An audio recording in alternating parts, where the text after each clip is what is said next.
வைக்கக்கூடிய செய்தியாக இருந்தாலும் சரி, அதே போன்று அந்த நெஞ்சில் கைகட்டக்கூடிய அந்த ஹதீஸாக இருந்தாலும் சரி சஹீஹானவை தான் என்பதை நாம் தெளிவாக இந்த இடத்திலே நாம் நிரூபித்து விட்டோம்.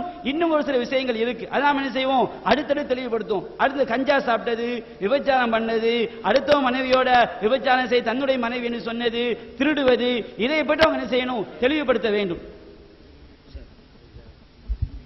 சென்ற இதில் ஒரு நியத்து சம்பந்தமான யானத்து தாலிபீன்ல வரக்கூடிய ஒரு செய்தி எடுத்து சொல்லியிருந்தோம். அதுல என்ன சொல்றாங்கன்னா, தொழுகைக்கு முன்னாடி நியத்தை வாயால சொல்லணும், ஏன்னா நாக்கும் உள்ளமும் ஒன்றுபட வேண்டும் என்பதற்காக வேண்டியன்னு சொல்லிட்டு சொல்றாங்க. நாம கேட்கிறோம், இந்த செய்தி எங்கிருந்து எடுத்தீர்கள்?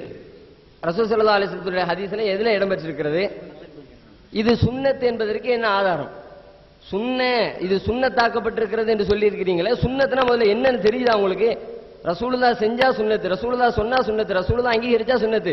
நபிகள் நாயகம் ஸல்லல்லாஹு அலைஹி வஸல்லம் அவருடைய பெயரை பயன்படுத்தி இங்கே ஒரு இட்டுக்கட்டப்பட்ட செய்தி.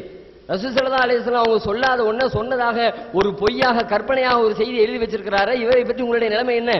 ரசூல் ஸல்லல்லாஹு அலைஹி வஸல்லம் என்ன சொன்னாங்க? மன் கதிப அலைஹி முத்தஅம்மிதன் ஃபல்யதபவ்வ மக்அதஹு மினன் நார். யார் எம்மேல பொய்யா வேணும்னு இட்டுக்கட்டி சொல்றானோ அவனுடைய இருப்பிடம் நரகம் என்று ரசூல் ஸல்லல்லாஹு அலைஹி வஸல்லம் சொல்லி இருக்கிற. இங்கே வாயால் சொல்லுவது, நியத்தை மொழிவது சுன்னத் என்று சொல்லி இருக்கிறாரு. இவரை பற்றி உங்களுடைய நிலைமை என்ன? அது மட்டும் இல்ல, உள்ளமும் கல்பும் ஒன்றுபட வேண்டும், அதுக்காக வேண்டிதான் இப்படி இந்த கூத்தை எழுதி வச்சதுக்காக வேண்டி இன்னைக்கு பாக்குறோம். ஷாஃபி மஹல்லாக்கள்ல பள்ளிவாசல்கள்ல நடக்கக்கூடிய அவருடைய இபாதத்தை கெட்டு குட்டிச்சோரா போய் கிடக்கு. அல்லாஹ் அக்பர்னு சொல்ற அந்த தக்பீருக்குள்ள அந்த தக்பீரை சொல்லி முடிக்கிறதுக்கு முன்னாடி அவர் நியத்தை பூரா சொல்லணுமா. நியத்தினருக்கு ஒரு 4-5 வரியில அரபியில் எழுதி வச்சிருக்கிறாங்க. நான் லுஹருடைய ஃபர்து 4 ரக்காத்தை கிப்லாவை முன்னோக்கி இந்த இமாமை பின்தொடர்ந்து அல்லாஹ்விற்காக தொழுகிறேன் அப்படிங்கிற இந்த வாசகத்தை அரபியில சொல்லி அது அவர் அல்லாஹ் அக்பர்னு சொல்றதுக்குள்ள இது எல்லாத்தையும் உள்ளத்துல சொல்லிடணும். உள்ளமும் கல்வும் ஒன்றுபடுறது மாதிரி அது மாதிரியான ஒரு நிலைமையில முடிக்கணும்னு சொல்லி அல்லாஹ் அக்பர் அல்லாஹ் அக்பர் அல்லாஹ் அக்பர் அல்லாஹ் அக்பர்ங்கிற 2 வார்த்தைக்குள்ள 20 வார்த்தையை கொண்டு சொருகுறதுனா எங்கிருந்து சொருக முடியும்? செய்ய முடியாததை இப்படி மார்க்கம் என்ற பெயர்ல, மதுஹப் என்ற பெயர்ல, சுன்னத் என்ற பெயர்ல சொல்லி வச்சிருக்கிறாங்க. இதற்கு என்ன ஆதாரம் என்பதை அவர்கள் காட்ட வேண்டும்.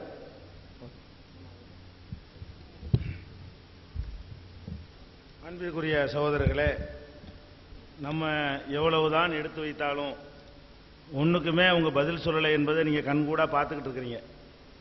எவ்வளவு இன்னொரு 1000 எடுத்து வச்சாலும் அதனுடைய நிலைமை அதுதான். இப்போ அவர்கள் சொன்னதுக்கெல்லாம் பதில் சொல்லாமல் நம்ம விடமாட்டோம் சொன்னோம் இல்லையா? அதில் ஃபர்ஸ்ட் அவங்க மதுஹபுடைய ஆதாரமாக எடுத்து வைத்தார்கள், ஃபஸ்அலு அஹ்ல திக்ரி இன் குன்தும் லா தஅலமூன், நீங்கள் அறியாதவர்களாக இருந்தால் அறிந்தவர்களிடத்தை கேளுங்கள். இதுல இருந்து மதுஹபுக்கு ஆதாரமாயுது. இதுல பல கேள்விகள் இருக்கு. சாதாரணமாக ஒரு மனிதனுக்கு தெரியலன்னா தெரிஞ்சவன்ட்ட கேட்கணும், அதான் இதுக்கு அர்த்தம். ஒரு மதுஹபை பின்பற்றுறதுக்கு அர்த்தம் ஆகுமா?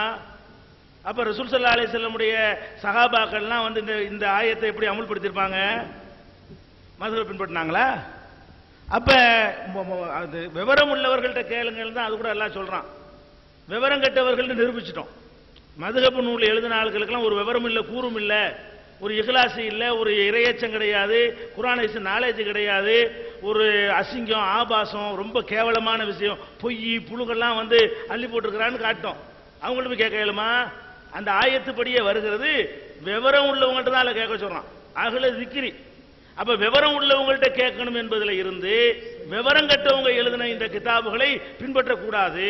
அவங்க எடுத்து வச்சாங்கல்ல மதுஹபை நிலைநாட்டுவதற்காக வேண்டி, அதுல இருந்து மதுஹபு கூடாது என்று தெரிகிறது. அதான் அந்த ஆயத்து சொல்லக்கூடியது. பொதுவா எனக்கு ஒண்ணு தெரியலையா இவர்கிட்ட கேட்கிறேன், இவருக்கு ஒண்ணு தெரியலையா என்கிட்ட கேட்கிறாரு, அடுத்து என்ன சொல்லலான்னு அவர் கேட்கிறாரு, இதை சொல்லுங்கன்னு நான் சொல்றேன், எல்லாத்தையும் அடக்கும். அப்ப இது ஒரு மனுஷனை பிடிச்சிக்கிட்டு நான் சாபி சொன்னதான் சரின்னு ஒருத்தன் நிக்கிறது, ஒரு ஹனபி சொன்னதான் சரின்னு நிக்கிறது, அதையா இது சொல்லுது? ஒருத்தனை கண்ணை மூடிக்கிட்டு முழுசா பின்பற்றுங்கிறதுக்கு அர்த்தம் வருமா? அப்ப குர்ஆன் ஆயத்தை போடுறாங்க, அதுக்கு அவங்க எடுத்து வைக்கிற வாதத்துக்கும் ஒரு சம்பந்தமுமே இல்லை. இது ஃபஸ்அலு அஹ்ல திக்ரியுடைய மேட்டர். நீங்களே சிந்திச்சு பார்த்துக்கிறங்க, இந்த வாசகத்துக்கு அந்த அர்த்தம் வருமா? தெரியாட்டி தெரிஞ்சவங்கள்ட்ட கேளுங்கன்னா அந்த அர்த்தம் வருமா? யோசிச்சு பார்த்துக்கிறங்க. அடுத்து 2வது மதுஹபுக்கு பெரிய ஆதாரம் காட்டுகிறார்கள். வஸ்ஸாபிகூன அல் அவ்வலூன மினல் முஹாஜிரீன வல் அன்சார் அல்லதீன தபஊஹும் பி இஹ்சான். அதுல என்ன வருதுன்னு கேட்டா, அஸ்ஸாபிகூன அல் அவ்வலூன முந்தி சென்ற முன்னோர்கள். எங்க உள்ள முன்னோர்கள்? மினல் முஹாஜிரீன வல் அன்சார், ஹிஜ்ரத் செய்த மக்காவிலிருந்து ஹிஜ்ரத் செய்த சஹாபாக்களிலும் மதீனாவில் உதவி செய்த அன்சார்களிலும் யார் முந்தி சென்று விட்டார்களோ அந்த சஹாபாக்களும் வல்லதீன தபஊஹும் பிஇஹ்சான், அவங்கள பின்பற்றினாங்களே அவர்களும் அல்லாஹ் சொல்லுகிறான். இதிலிருந்து என்ன தெரிகிறது? முன்னாடி உள்ளவங்க பின்பற்றலாம்னு தெரிகிறது என்று ஒரு வாதம் வைக்கிறார்கள். இதுலயும் அவர்கள் நிறைய அவங்களுடைய வாதத்துக்கும் இந்த அஸ்ஸலாமு அலைக்கும் வரஹ்மத்துல்லாஹி வபரகாத்துஹு.